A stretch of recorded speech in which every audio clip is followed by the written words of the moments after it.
Are we getting ready for a reset of the US dollar? There's been a lot of speculation behind this with JP Morgan doing an article about it. And then you also have other financial investment firms talking about it recently as well. And there's been a lot of chatter online stating that Trump is in fact trying to reset the US dollar. So I'm going to go through 5 clues that will let us know if in fact we're getting ready for a reset or not. But before we do, my name is Rick. I hope you turn daily news into daily profits. If that's something you're into, make sure you follow this page. The United States has undergone a lot of turmoil since the pandemic, with debt reaching all-time highs, constant printing of money, and calls for inflation to get under control, but it just seems that it's not going anywhere. So that has a lot of people questioning, is it just better to do a reset altogether? I'm going to give you 5 clues to know if in fact we're in the process of doing a reset or if we're not. So the first major clue is if the Treasury is taking more frequent and aggressive action and accounting maneuvers to try to avoid defaulting on the country's debt.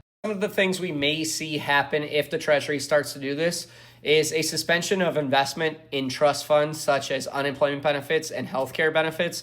But also what we may see is we may see a delay in paying for vendor services. So if you see a delay in payments and contractors are starting to complain that we're not getting our money from the Treasury in time, that's actually an accounting maneuver. Next is going to be the increasing reliance on inflation. Now, obviously, inflation is not a good thing, but if you're trying to reset a currency, it's a great thing because countries don't want to invest into a currency that's actually losing value.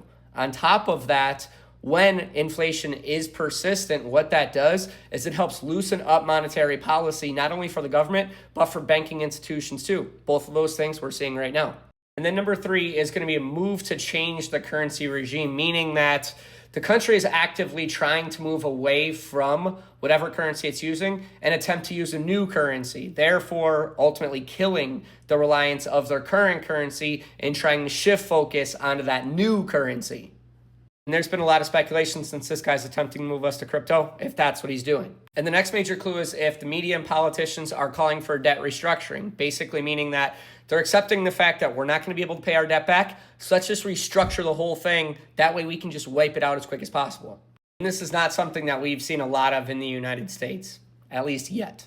The last is going to be erratic market behavior. So if bond yields start to surge and investors start pulling money out of the market and they're becoming less reliant on financial instruments, that's a big clue that we're getting ready to reset our currency. We really haven't seen that portion. So based on those 5 clues, are we getting ready to reset our currency? So based on those 5 clues, are we working toward a currency reset? I would say the answer is no. If you want me to do a pros and cons video of what a US dollar reset would look like, let me know in the comments.